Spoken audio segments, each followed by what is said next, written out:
사랑과 은혜가 풍성하신 하나님, 지난밤도 주님의 날개 그늘 아래에서 저희를 눈동자와 같이 소중하게 보호하여 주시고 새날 새 아침을 열어주시니 감사를 드립니다. 하루의 첫 시간을 구별하여 주님 앞으로 나온 심령마다 은혜의 말씀과 성령의 위로로 채워주시고 간절히 구하는 기도의 제목들마다, 마음의 소원들마다 아름답게 응답하여 주시옵소서. 주님, 우리의 기도와 우리의 신앙이 날마다 더욱 성숙하게 하여 주시고 먹든지 마시든지 살든지 죽든지 주님의 영광만을 위하여 살아가게 하여 주옵소서. 우리의 슬픔을 기쁨으로 바꾸시는 우리 구주 예수님의 이름으로 기도드리옵나이다. 아멘. 하나님 말씀 신약 사도행전 16장 16절부터 40절까지 말씀입니다. 사도행전 16장 16절부터 40절까지 말씀, 우리 한 목소리로 합독하시겠습니다. 우리가 기도하는 곳에 가다가 점치는 귀신 들린 여종 하나를 만나니 점으로 그 주인들에게 큰 이익을 주는 자라. 그가 바울과 우리를 따라와 소리질러 이르되, 이 사람들은 지극히 높은 하나님의 종으로서 구원의 길을 너희에게 전하는 자라 하며 이같이 여러 날을 하는지라. 바울이 심히 괴로워하여 돌이켜 그 귀신에게 이르되, 예수 그리스도의 이름으로 내가 네게 명하노니 그에게서 나오라 하니 귀신이 즉시 나오니라. 여종의 주인들은 자기 수익의 소망이 끊어진 것을 보고 바울과 실라를 붙잡아 장터로 관리들에게 끌어갔다가 상관들 앞에 데리고 가서 말하되, 이 사람들이 유대인인데 우리 성을 심히 요란하게 하여 로마 사람인 우리가 받지도 못하고 행하지도 못할 풍속을 전한다 하거늘 무리가 일제히 일어나 고발하니 상관들이 옷을 찢어벗기고 매로 치라 하여 많이 친 후에 옥에 가두고 간수에게 명하여 든든히 지키라 하니, 그가 이러한 명령을 받아 그들을 깊은 옥에 가두고 그 발을 착고에 든든히 채웠더니 한밤중에 바울과 실라가 기도하고 하나님을 찬송하매 죄수들이 듣더라. 이에 갑자기 큰 지진이 나서 옥터가 움직이고 문이 곧 다 열리며 모든 사람의 매인 것이 다 벗어진지라. 간수가 자다가 깨어 옥문들이 열린 것을 보고 죄수들이 도망한 줄 생각하고 칼을 빼어 자결하려 하거늘 바울이 크게 소리질러 이르되, 내 몸을 상하지 말라, 우리가 다 여기 있노라 하니, 간수가 등불을 달라고 하며 뛰어들어가 무서워 떨며 바울과 실라 앞에 엎드리고 그들을 데리고 나가 이르되, 선생님들이여, 내가 어떻게 하여야 구원을 받으리이까 하거늘 이르되, 주 예수를 믿으라, 그리하면 너와 내 집이 구원을 받으리라 하고 주의 말씀을 그 사람과 그 집에 있는 모든 사람에게 전하더라. 그 밤 그 시각에 간수가 그들을 데려다가 그 맞은 자리를 씻어주고 자기와 그 온 가족이 다 세례를 받은 후 그들을 데리고 자기 집에 올라가서 음식을 차려주고 그와 온 집안이 하나님을 믿음으로 크게 기뻐하니라. 날이 새매 상관들이 부하를 보내어 이 사람들을 놓으라 하니, 간수가 그 말대로 바울에게 말하되, 상관들이 사람을 보내어 너희를 놓으라 하였으니 이제는 나가서 평안히 가라 하거늘 바울이 이르되, 로마 사람인 우리를 죄도 정하지 아니하고 공중 앞에서 때리고 옥에 가두었다가 이제는 가만히 내보내고자 하느냐? 아니라 그들이 친히 와서 우리를 데리고 나가야 하리라 한데, 부하들이 이 말을 상관들에게 보고하니 그들이 로마 사람이라 하는 말을 듣고 두려워하여 와서 권하여 데리고 나가 그 성에서 떠나기를 청하니, 두 사람이 옥에서 나와 루디아의 집에 들어가서 형제들을 만나보고 위로하고 가니라. 아멘. 이 아침도 저와 여러분의 우리의 행복을 위하여 주시는 말씀 앞에 겸손히 청종하는 귀한 은혜가 있기를 주님의 이름으로 축복합니다. 마가 요한을 데리고 갈 것인가 말 것인가, 이 마가 요한의 합류 문제로 인하여서 바울과 바나바가 심히 다투고 서로 갈라졌지만 영혼 구원을 향한, 사명을 향한 이 바울의 열정은 조금도 식을 줄 몰랐습니다. 바울은 새로운 동역자 실라와 함께 2차 전도 여행을 시작했죠. 하나님께서는 바울에게 이제 새로운 동역자들을 계속해서 허락하십니다. 어제 말씀을 생각해 보면 루스드라에서 디모데를 만나게 하셨고, 또 사도행전에 직접 명시되어 있지는 않지만 드로아에서 의사였던 헬라인 누가를 만나 함께 하게 하셨습니다. 그래서 여러분 잘 들여다보시면 우리가 라고 표현하고 있어요. 이 사도행전의 저자가 누가이기 때문이죠. 지금 이 선교팀에 누가가 들어가 있는 겁니다. 본래 바울의 계획은 지금의 터키 북부 지역인 소아시아로 가서 복음을 전하기 원했지만 성령께서는 바울 일행을 마케도니아, 지금의 그리스 북부 지역으로 인도하시죠. 복음이 이제 유럽으로 건너가기를 원하셨던 하나님의 계획이었는 줄로 믿습니다. 바울은 성령님의 인도하심에 즉시 순종함으로 에게해를 건너서 마게도니아의 큰 성읍인 빌립보에 도착하게 됩니다. 황제 숭배가 열렬했던 곳이고요, 유대인들에 대해서 부정적인 생각이 강했던 곳이었기 때문에 회당조차 없었던 빌립보였지만 바울은 포기하지 않고 기도처를 찾아다니던 중에 강가에 모여 있었던 여인들에게 복음을 전하게 되었고, 그 자리에 있었던 하나님이 예배해 놓으셨던 루디아라는 여인이 이 복음을 듣고 마음을 열어서 충성스러운 이제 바울의 후원자이자 조력자가 되죠. 그녀와 그녀의 온 집안이 예수님을 영접하고 세례를 받게 되었고, 이제 루디아 그녀의 집이 빌립보 최초의 교회가 된 줄로 믿습니다. 자, 여기까지가 어제 말씀이고 이제 오늘 이어지는 거죠. 16절 다시 볼까요? 우리가 기도하는 곳에 가다가, 자 이제 바울 일행, 바울과 실라, 디모데, 누가, 이 바울 일행, 이 선교팀이 이제 또 기도하는 곳으로 이동하는 가운데라고 오늘 말씀이 시작되고 있습니다. 기도하러 가는 중에 일어난 일이에요. 사랑하는 여러분, 하나님 나라를 꿈꾸며 우리가 영혼을 구원하기 정말 원한다면 사명자들에게는 기도는 삶 그 자체가 되어야 함을 깨달으실 수 있길 주님의 이름으로 축원합니다. 예수님이 그러하셨잖아요. 예수님, 그렇죠? 기도가 의무나 숙제가 아니라 그냥 기도는 삶이었습니다. 전도와 선교의 시작 역시 기도로부터 출발해야 되는 줄로 믿습니다. 기도할 때 길이 열립니다. 오늘 말씀을 보니까 기도하는 길에 만남의 축복이 또 있죠. 만남의 복이 있습니다. 오늘 말씀도 기도하러 가다가 하나님이 만나게 하신 이 귀신 들린 여종을 만나게 하시고 또 그 일로 인하여서 계속 보다 보면 간수까지 만나게 하시지 않습니까? 기도하는 가운데 길이 열리고 역사가 일어난다는 사실을 기억하실 수 있길 다시 한번 주님의 이름으로 축복합니다. 자, 이제 기도처를 향해 가더니 바울 일행이 누구를 만납니까? 하나님이 만나게 하신 거예요. 자, 점치는 귀신 들린 여종 하나를 만나니 점으로 점치면서 그 주인들에게 큰 이익을 주는 자라. 자, 귀신 마귀에게 사로잡혀서 사람들에게 점을 쳐주는 여종 한 사람을 만났습니다. 이 여종을 통하여서 경제적인 이익을 얻고 있었던 주인들이 있었다라고 해요. 한 명도 아니고, 그러니까 여러 사람들이 이 여인을 착취했었던 거예요. 경제적으로 큰 이익을 주는 자라. 큰 이익이라고 한 것을 보아서 정말로 이 여인은 정말 강력하게 귀신 들려 있었고, 그 귀신을 통하여서 뭔가 맞출 수 있잖아요. 귀신도 이 능력으로 인해 많은 사람들이 아마 여종을 찾아왔던 것 같아요. 오늘날로 말하면 무당이죠, 무당. 그러니까 빌립보에서는 아마 꽤 유명한 점쟁이로 알려져 있었을 겁니다.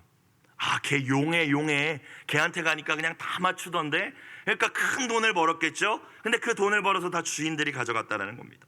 여러분, 귀신에게 그 영혼이 사로잡힌 것 자체가 얼마나 끔찍한 일입니까?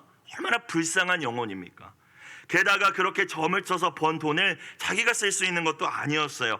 그녀를 돈벌이 수단으로만 이용하려는 사람들로 인하여서 아마 그녀의 삶은, 그녀의 인생은 말할 수 없이 비참했을 것입니다. 자, 이 귀신 들린 여종이 바울 일행을 보자마자 따라다니면서 소리 지릅니다. 17절, 그가 바울과 우리를 따라와 소리질러 이르되, 이 사람들은 지극히 높은 하나님의 종으로서, 하나님은 지극히 높으신 하나님이시죠, 구원의 길을 너희에게 전하는 자라. 구원의 길 예수 그리스도를 전하는 자라. 여러분, 귀신같이 맞춘다라는 말이 있지 않습니까? 정말 귀신같이 알고 귀신같이 맞추고 있습니다. 바울이 자기를 소개한 적도 없고 뭐 어떻게 한 일이 없는데 쫓아다니면서 이제 소개해 주듯이 마치 소리 지르고 있었다는 거예요. 여러분, 우리가 이 말씀을 통하여 무엇을 알 수 있습니까? 사탄, 마귀, 귀신도 하나님이 어떤 분이신지, 누가 하나님의 사람인지 알고 있다는 사실입니다. 그런데 문제는 알기만 한다는 겁니다. 순복하지 않죠. 여러분, 사탄은 다 압니다. 여러분, 어떤 목사님이 사람의 숫자가 5면 사탄은 6이라고 했어요. 그리고 하나님은 7이시죠. 우리보다 영적으로 차원이 높은 존재라는 겁니다. 다 알고 있습니다. 누가 진짜 하나님의 사람인지 아니면 자기가 구워 삼기 좋은 마귀의 종인지 다 알고 있다는 거예요. 여러분, 문제는 마귀는 하나님한테 순종하지 않습니다. 순복하지 않아요. 알기만 합니다. 여러분, 우리에게 적용해 볼까요? 우리가 하나님에 대한 지식은 쌓여갑니다. 말씀에 대한 지식은 쌓여가는데 하나님 말씀대로 살려는 노력과 순종이 전혀 없다면, 일체 고집 부리면서 목이 고든 대로 계속 살아가고 있다면, 성령님께 순복함이 없다면 여러분 귀신에게 끌려 산다는 사실을 기억하셔야 됩니다. 조금 세게 말씀드리면, 아유 목사님 무슨 그런 말씀을 하세요? 저 교회 열심히 다니는데요. 아니요, 오늘 말씀해 보십시오. 다 알지 않습니까, 귀신이? 그런데 하나님 앞에 순복하지 않는 것이 귀신이에요. 빌립보에서 가장 유명한 이 점쟁이가 다니는 곳마다 이제 바울 일행은 전도해야 되는데, 복음 전해야 되는데, 사람들과 관계 맺어야 되는데 쫓아다니면서 소리 질러대니까 마치 소개해 주는 것처럼, 이 사람들은 하나님의 종이야 소개해 주는 것처럼 보이지만 사실 이거는 복음 전파를 방해하는 일이었죠. 바울은 이것을 알고 있었습니다. 사람들로 하여금 바울 일행을 주목하게 만들어 주는 것 같이 보이긴 하지만 메시지를, 진짜 복음을 못 전하게 하는 일을 이 귀신 들린 여종을 통하여서 마귀가 했던 것이죠. 18절 볼까요? 이같이 여러 날을 하는지라. 여러 날 바울이 심히 괴로웠어요. 자, 무엇이 괴로웠을까요? 복음을 제대로 전할 수 없는 게 괴로웠겠죠, 바울은. 자, 돌이켜서 뭐라고 누가가 기록합니까? 그 여자한테 말했다라고 안 하고 그 귀신에게 이르되. 같이 읽어봅시다. 예수 그리스도의, 시작. 예수 그리스도의 이름으로 내가 내게 명하노니 그에게서 나오라 하니 귀신이 즉시 나오니라. 어떻게 나갔는지 묘사되어 있지는 않습니다. 뭐 소리 지르며 나갔든지 뭐 쓰러지며 나갔든지. 사랑하는 여러분, 우리의 싸움은 혈과 육, 즉 인간을 적대자로 상대하는 것이 아님을 기억하실 수 있길 주님의 이름으로 축원합니다. 마귀가 원하는 겁니다. 너희끼리 싸워라. 그렇죠? 하나님 나라를 위해서 열심을 내고 나아가다 보면 반드시 마귀의 역사가 있는데, 외부의 문제나 고난이 올 때도 있지만 사람을 통해 올 때가 있습니다. 그것도 가까운 사람, 믿었던 사람, 교회 안에 있는 사람으로 올 때가 있습니다. 여러분, 근데 그 사람과 싸우면 지는 겁니다. 그게 마귀의 전략이잖아요. 너희끼리 싸워라. 마귀가 원하는 일입니다. 그 사람을 통해 역사하는, 오늘 바울이 뭐라고 합니까? 야 저리가, 그 여인에게 하는 것이 아니라 그 뒤에 있는 귀신에게 이야기합니다. 그 사람 뒤에서 복음의 전파와 하나님의 나라를 방해하는 그 조종하는 영들을 묶고 쫓아내어야 할 줄로 믿습니다. 어떻게 우리가 할 수 있습니까? 우리는 숫자 5인데요, 마귀는 6인데요 예수 이름의 권세로 쫓아내야 할 줄로 믿습니다. 여러분, 믿지 않는 자들을 전도하는 건 말할 것도 없습니다. 바울은 고린도후서에서 이렇게 이야기합니다. 이 세상의 신이, 즉 사탄 마귀가 믿지 않는 자들의 마음을 어둡게 하고 있다. 그래서 그리스도의 복음의 빛을 비추지 못하게 하고 있다. 여러분, 어떻게 그 어둠을 여러분 몰아내실 수 있겠습니까? 오직 예수 이름의 권세만 그 어둠을 물리칠 수 있습니다. 예수님이 빛이시니까요. 예수님을 영접하여서 구원받은 저와 여러분, 하나님의 자녀는 귀신 들리는 일은 없습니다. 귀신 들렸다는 게 뭐예요? 영과 혼과 육이 다 사로잡힌 상태죠. 그렇죠? 그게 귀신 들린 겁니다. 우리의 영은 예수 그리스도께서 이미 내주하시기 때문에 우리의 영은 악한 자가 만지지도 못한다는 사실을 기억하실 수 있길 주님의 이름으로 축원합니다. 귀신 들리진 않아요. 근데 문제가 있습니다. 새로운 삶 공부하신 분들은 아시겠지만 우리의 혼과 우리의 생각과 우리의 육신에 여전히 남아있는 견고한 진들이 있고, 마귀는 그것을 통해서 역사합니다. 사람에 대한 집착, 용서하지 못하는 마음, 시기, 질투, 분노, 잘못된 성적인 결합, 우상 숭배, 물질에 대한 잘못된 가치관들을 통하여서 마귀는 역사합니다. 그래서 하나님 나라를 보지 못하게 하죠. 여러분, 저도 야식 중독도 있었고 자기 전에 핸드폰 1시간 이상 보면서 잤을 때도 있습니다. 그런데 그게 아무것도 아니라고 생각했는데 돌아보면 여러분 마귀 역사입니다. 여러분, 그렇게 살면 인생 파괴되겠죠. 건강 망치죠. 그렇죠? 또 기도할 수 없습니다. 건강이 무너지면. 여러분 잘 보셔야 됩니다. 중독의 뒤에는 마귀가 역사하는 거예요. 여러분, 오늘날 많이 사람들이 마음의 문제에 관한 책을 써서 심리학적으로 해석을 해놓는 책들이 많습니다. 마음을 위로하는 책. 여러분 잘 보십시오. 모든 경우가 마귀의 역사라고 다 단정 지을 수는 없지만, 여러분 우리는 하나님의 자녀들이라 하나님께서 우리를 지켜주시고 보호한다는 사실을 기억하실 수 있길 주의 이름으로 축원합니다. 여러분, 그런데 뭔가 내가 풍성한 삶을 누리지 못하고 있다는 것은 마귀가 나를 뭔가 통제하고 있다는 거잖아요. 마귀가 이끌고 있다는 거잖아요. 여러분, 어떻게 이런 역사를 우리가 이길 수 있겠습니까? 우리를 중독하고 있고 우리의 자녀들을 중독하고 있고 붙들고 있는 영들을 어떻게 우리가 내쫓을 수 있겠습니까? 잔소리로 절대 나가지 않습니다. 여러분, 기도의 방법이 없음을 기억하실 수 있길 주님의 이름으로 축원합니다. 성령님을 의지하며 간절히 기도하셔야 됩니다. 여러분, 마귀는 여러분 무서워하지 않습니다. 여러분 안에 계신 예수님을 무서워합니다. 그래서 진짜 예수님이 그 안에 충만한지 아닌지 마귀는 귀신같이 알죠. 오늘 말씀처럼 성령 충만을 날마다 사모하심으로 기도하시고 담대하게 예수님의 이름으로 마귀를 대적하는 저와 여러분이 되시길 주님의 이름으로 축복합니다. 그러면 우리가 아니라 우리는 무슨 능력이 있습니까? 우리 안에 계신 빛 대신 예수님의 권세가 모든 어둠의 권세와 세력을 물리쳐 주실 줄로 믿습니다. 오늘 자세히 묘사하고 있지는 않지만 바울이 예수님의 이름을 선포하자 즉시 귀신이 나갑니다. 즉시. 평생 이 여인을 괴롭혔던 귀신이었을 거예요. 귀신에게 사로잡혀 평생을 살아온 여인이 자유를 얻었습니다. 여러분, 얼마나 기쁜 일입니까? 축하해줘야 될 일입니다. 감사하며 하나님께 찬양과 영광을 돌려야 될 일인데 이 여종의 주인들 반응을 볼까요? 19절 보겠습니다. 여종의 주인들은 자기 수익의 소망이 끊어진 것을 보고 이제 바울과 실라를 이제 붙잡죠. 자, 뭘 봤습니까? 이 여종의 주인들은 지금 이 불쌍한 여자아이가 귀신에게서 자유를 얻고 해방되어서 정말 다 치유받았음을 기뻐하는 것, 그걸 본 게 아니라 아씨 이제 나 돈 어떻게 벌지? 이거 봤다라는 거죠. 여러분은 무엇을 보면서 살아가고 계십니까? 정말 천하보다 귀한 한 영혼을 바라보는 영혼의 눈이 여러분 열려 계십니까? 아니면 언제나 내가 뭘 얻을까? 내가 이 사람과의 관계에서 뭘 취할 수 있을까? 그 이익에 주목하고 계십니까? 여러분, 이들에게는요, 귀신 들림에서 치유받고 해방된 그 자유를 얻은 인격을 바라볼 줄 아는 눈조차도 없었습니다. 또한 어떤 인간적인 방법으로도 설명할 수도 없었던 예수 이름의 권능이 나타나 귀신이 쫓겨나간 놀라운 사건에도 여러분 관심이 전혀 없었어요. 어떻게 이런 일이 일어났지? 진짜 하나님이 계신가 봐. 여러분, 이렇게 반응하는 게 정상인데 반응을 어떻게 해요? 아씨 이제 돈 어떻게 벌지? 여러분, 이게 정상입니까? 여러분, 제가 볼 때는요, 이 주인들이라고 하는 사람들 겉모습은 아마 번지르르하게 다녔을걸요. 지금으로 얘기하면 멋진 차 끌고 다녔을 거예요. 좋은 집에 살았을 거예요. 그런데 그들이야말로 돈이라는 가짜신에 사로잡힌 귀신 들렸던 자들이었다는 것입니다. 여러분은 무엇을 주목하고 살고 계십니까?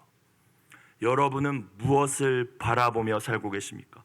내가 보는 것이 내가 무엇의 지배를 받고 있느냐를 증명하는 것입니다. 성령님의 지배를 받는 저와 여러분이 되시길 주님의 이름으로 축원합니다. 자, 여종의 주인들이 바울 일행에게 어떻게 했습니까? 19절 후반부에 보니까 붙잡아서 장터로 관리들에게, 사람 많이 모이는 곳으로 끌고 갔습니다. 관리들에게 끌어갔다가, 자, 오늘 본문을 보니까 디모데와 누가는 끌려가지 않은 것 같아요. 바울과 실라만 끌려갔습니다. 뭐 여러 가지 해석들이 있지만 다른 곳에 있었을 수도 있고, 이들의 어떤 선교적인 영향력이 아직 미비했기 때문에 이 지도자급만 끌고 갔을 수도 있고, 또 유대인이 실제로 아니었기 때문에, 그렇죠? 디모데와 누가는 유대인이 아닌 걸로 보였기 때문에 외관이 둘만 끌고 갔다. 뭐 어찌되었건 바울과 실라만 끌고 갔어요. 자, 20절 상관들 앞에 데리고 가서 말하되, 자, 이 그 도시의 치안을 담당하는 자들한테 이제 끌고 간 것입니다.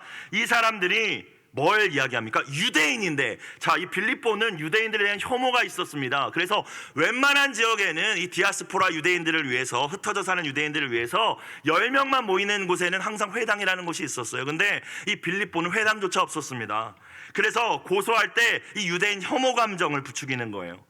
정말 잘못한 거 없잖아요, 바울과 실라가. 그러니까 유대인이라고, 이 사람 유대인이라고, 우리 성을 심히 요란하게 하여, 21절 로마 사람인, 그러면서 우리는 로마 사람인데 이 유대인들이, 자, 우리가 받지도 못하고 행하지도 못할 풍속을 전한다, 거짓말하죠. 그렇죠? 바울이 전했던 것은 누구에게도 차별 없는 복음이었는데, 예수님이었는데, 이들이 누구도 받지 못하고 우리는 감당도 못할 유대인들의 잘못된 이상한 풍속 전합니다라고 이제 거짓으로 혐오감을 부추기면서 선동하면서 고소하는 것입니다. 바울은 자신이 로마 시민권도 있었지만, 오늘 본문을 보니까 뒤에서는 그건 밝히지만 이 상황에서도 충분히 변론할 수 있는데 침묵했던 것 같아요. 나 로마 시민입니다, 이러지 마세요 할 수 있는데 그냥 고난을 당하지 않습니까? 침묵해요, 예수님처럼. 자, 22절 볼까요? 이제 선동당했어요. 그 무리가, 그 빌립보 시민들이 다. 무리가 일제히 일어나서 고발하니 상관들이 이제 판결을 내립니다. 재판도 제대로 안 하고 어떻게 해요? 옷을 찢어 벗기고, 수치죠, 수치. 그렇죠? 옷을 다 찢어 벗겨버려 그냥. 그리고 매로 치라 하여 23절 어떻게 쳤대요? 많이 친 후에 몇 대를 때렸을까 뭐 정확히 기록은 되어 있지 않지만 너무 많이 맞았기 때문에 기록을 못 하겠죠. 제대로 기억이 안 나니까.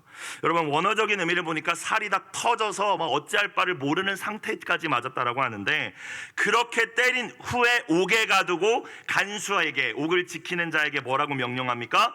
든든히 지켜. 자, 이 말의 원어적인 뜻은 생명 걸고 지켜. 이 사람들 놓치면 네 생명으로 대신해, 이런 뜻입니다. 자, 24절. 그가 이러한 명령을 받아서 그들을 깊은 옥에 가두고, 로마 시대의 감옥은 여러 종류가 있었다고 해요. 비교적인 자유로운 감옥도 있었다고 합니다. 뭐 가택연금이라고 하죠. 그런데 오늘 본문에서 누가가 깊은 옥에 가두었다라는 것은, 이거는 정말 중범죄를 저지른 자들이 갇혀야 될 감옥이라는 뜻이에요. 그러니까 지하 감옥입니다. 그리고 그것도 모자라서 그 발을 착고에, 발에다 꽉 묶어두는 것을 채워놨대요. 자, 상상해 볼까요? 바울과 실라의 모습. 성령님이 인도하셔서 왔습니다.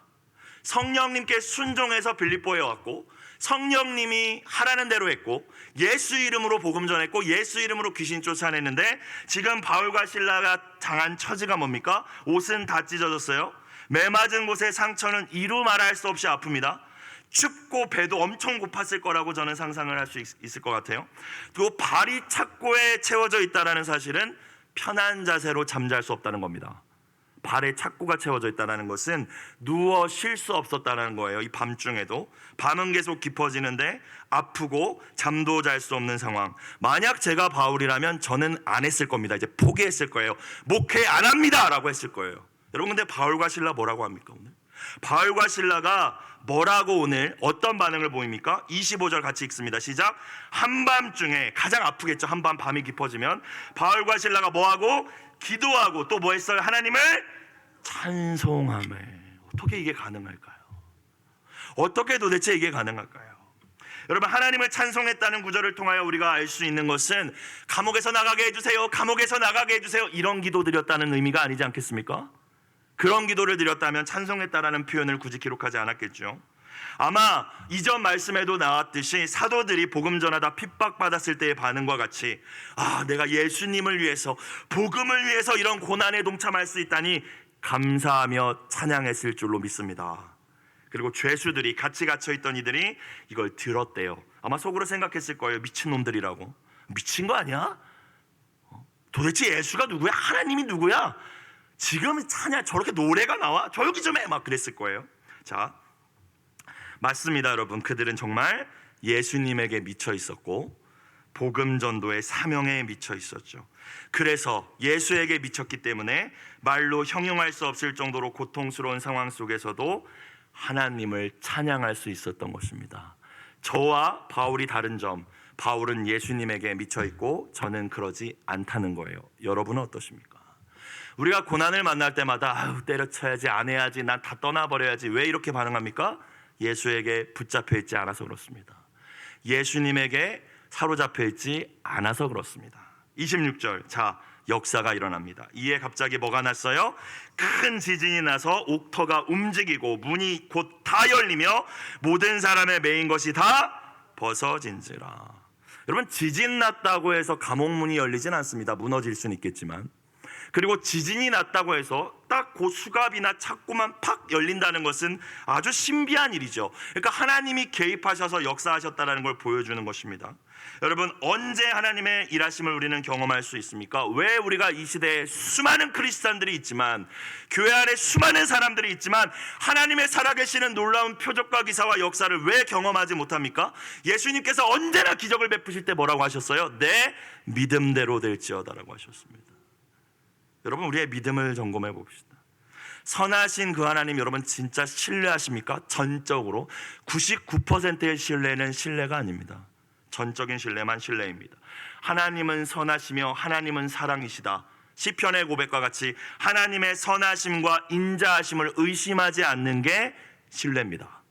현재의 고난이 장차 만나게 될 영광과 비교할 수 없음을 믿는 것이 믿음입니다.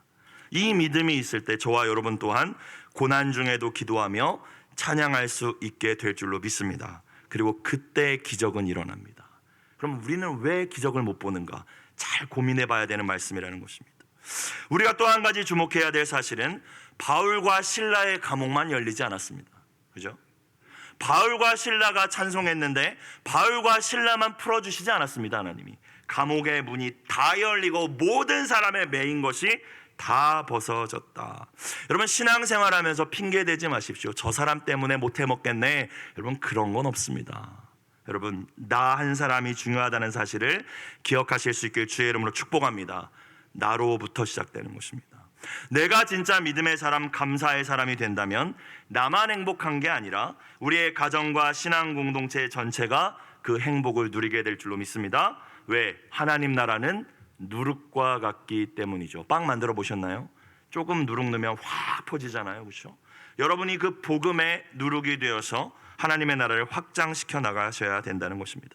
상황과 환경을 넘어서 드리는 감사와 찬양을 통하여 하나님의 역사하심을 경험하는 모든 분들이 되시길 주의 이름으로 축원합니다. 자, 27절, 이제 또 놀라운 구원의 역사가 등장하죠. 간수가 자다가 깨어 옥문들이 열린 것을 보고 죄수들이 도망한 줄 생각하고, 당연히 그렇게 생각하겠죠. 그렇죠?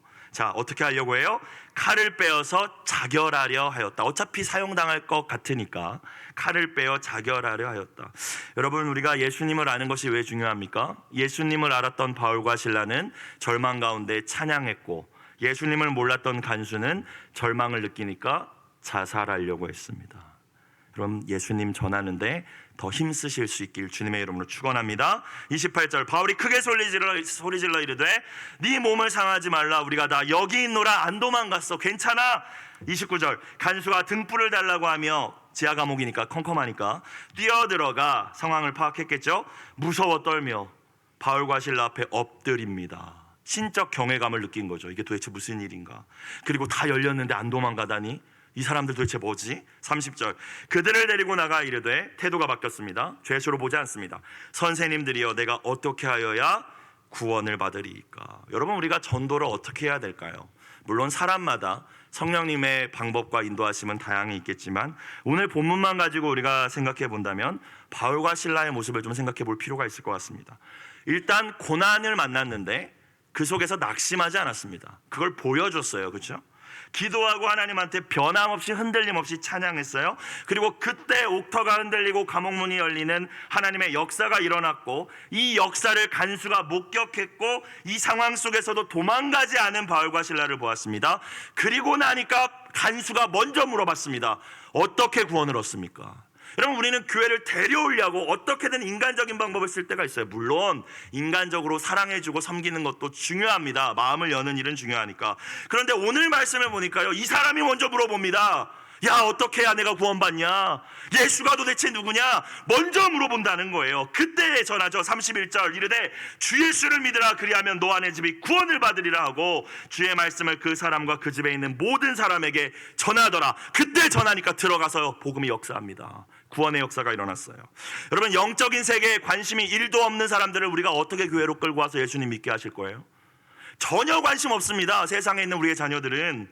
여러분, 삶으로 오늘 바울과 실라처럼 감옥 속에서도 찬양하는 삶을 보여주셔야 됩니다. 똑같이 낙심하고 절망하면, 제 하나님 믿는 애인데 힘들면 똑같이 낙심하네, 똑같이 힘들다고 교회 안 가네, 다 보고 있다는 거예요. 죄수들이 듣고 있더라. 보고 있다는 것입니다. 여러분, 감옥이 열려도 다 도망가는 게 마땅한데 도망가지 않았어요. 그걸 보여줘야죠. 자신에게 고통을 준 간수를 오히려 친절하게 대하는 모습 보여줘야죠. 그리고 이제 우리가 할 수 없는 일, 하나님의 일하심을 보여줌으로써 그 마음에 열린 마음을 통하여서 복음이 역사하게 될 줄로 믿습니다. 간증이 있어야 돼요. 간증이. 여러분, 간증이 있어야죠. 간증이. 여러분, 하나님을 경험하신 간증이 나에게 있어야 되지 않겠습니까? 저는 이제 안진뱅이가 일어났다는 말씀을 설교할 때 이전과 다른 확신으로 전할 수 있습니다. 왜요? 경험했으니까요. 여러분, 경험하셔야 전할 수 있습니다. 먹어보지 않은 식당은 내가 강력하게 추천 못해요. 근데 먹어봤는데 진짜 맛있다? 내가 사랑하는 사람들한테 야, 너도 가봐, 진짜 분위기도 좋고 저기 끝내준다, 얘기할 수 있지 않겠습니까? 33절, 자, 예수님을 믿기로 결심한 간수가 자기 집으로 데려갑니다. 여러분, 생각해 보세요. 밤이에요. 근데 자기 집으로 이 죄수를 데려간다? 다음날 처형당할 일입니다. 33절 그 밤 그 시각에 간수를 그들을 데려다가 그 맞은 자리를 씻어주고 자기와 그 온 가족이 다 세례를 받은 후 그들을 데리고 자기 집에 올라가서 음식을 차려주고 그와 온 집안이 하나님을 믿음으로 뭐 했대요? 크게 기뻐하니라. 어떻게 기뻐하죠? 다음날 처형당할 수도 있는데, 상관이 불러서 분명히 다 문책할 텐데, 염려와 근심이 가득할 텐데 어떻게 기뻐하죠? 그 왜 기뻐했대요? 하나님을 믿음으로. 여러분은 하나님을 믿음으로 기뻐하십니까? 정말요? 여러분, 하나님의 나라는 의와 평강과 희락입니다. 하나님이 내 안에 계시기 때문에, 예수님이 성령께서 나를 다스리시기 때문에 상황과 환경과 관계없이 내가 기뻐할 수 있는 거고 평강을 잃어버리지 않을 수 있는 거예요. 그래야 능력이 있는 크리스천으로 살 수 있다는 것이죠. 다음 날 봅시다. 35절 날이 새매 상관들이 부하를 보내요. 죄 없다라는 걸 이제 알았으니까 이 사람들을 그냥 놓아주라고 하니까 36절 간수가 그 말대로 바울에게 말하되 상관들이 사람을 보내어 너희를 놓으라 하였으니 이제는 나가서 평안히 가라 하거늘. 37절 바울이 갑자기 로마 시민권을 주장합니다. 바울이 이르되 로마 사람인 우리를 죄도 정하지 아니하고 재판도 제대로 안 하고 공중 앞에서 모욕하고 때리고 옥에 가두었다가 이제는 내보내고자 하느냐? 그들이 친히 와서 사과하고 우리한테 잘 말해서 데리고 나가야 하리라. 여러분, 이거 바울이 자기 명예 회복하려고 한 것이 아니라 이제 자신은 빌립보를 떠나면서 남겨질 빌립보 교회 공동체 성도들을 위해서 한 것입니다. 자기가 이렇게 끝나버리면 이 교회의 지도자급인 바울의 모습이 죄인으로 끝나는 거잖아요. 근데 그렇게 되지 않기를 원했던 거죠. 언제나 교회를 생각했던 거예요, 바울이. 자, 38절 부하들이 이 말을 상관들에게 보고하니 그들이 로마 사람이라 하는 말을 듣고 두려워하여. 로마 사람은 함부로 할 수 없었거든요, 시민권 있는 사람들은. 자, 39절 와서 권하여 데리고 나가. 잘 얘기하고 사과했다는 거. 저희가 진짜 잘못했습니다. 그 성에서 떠나기를 청하니 자기들 잘못한 게 있으니까 빨리 떠나달라고 요청을 한 것입니다. 마지막 40절 두 사람이 옥에서 나와 루디아의 집에 들어가서, 그러니까 빌립보 교회로 가서 형제들을 만나보고 위로하고 이제 또 다른 지역으로 이동합니다. 여러분, 오늘 공동체 기도 제목 때를 얻든지 못 얻든지 오직 복음을 전하는 데 몰두하는 삶을 살게 하소서. 바울과 그의 동역자들 같이 여러분 오늘 하루도 선물로 주셨으며 사명으로 주신 날입니다. 하나님 나라를 꿈꾸고 말과 삶으로 예수님을 증거하는 여러분들이 되시길 주님의 이름으로 축원합니다. 오늘도 칼을 빼어 자결하려는 한 영혼이 분명히 있을 거예요. 여러분 만나실 거예요. 칼을 빼어 자결하려는 그 한 영혼이 여러분을 통하여서 그와 그의 가정이 구원의 기쁨을 누리는 은혜가 여러분을 통하여서 이루어지기를 주님의 이름으로 축원합니다. 기도드리겠습니다. 사랑과 은혜가 풍성하신 아버지 하나님, 복음을 전하다 고난을 만났을 때 낙심하지 않게 하여 주시옵소서. 지금 내가 겪는 어려움이 뜻밖의 일이 아니라 주님의 뜻 안에서 이루어지는 일들임을 기억하며 주님의 선하심과 인자하심을 끝까지 신뢰하는 믿음을 주시옵소서. 어려우면 어려울수록 더욱 하나님을 찬양하게 하시고 찬양 가운데 역사하시는 주님을 우리도 경험케 하여 주옵소서. 유일한 구원의 이름 되시는 예수님의 이름으로 기도드리옵나이다. 아멘. 주기도문 드릴게요.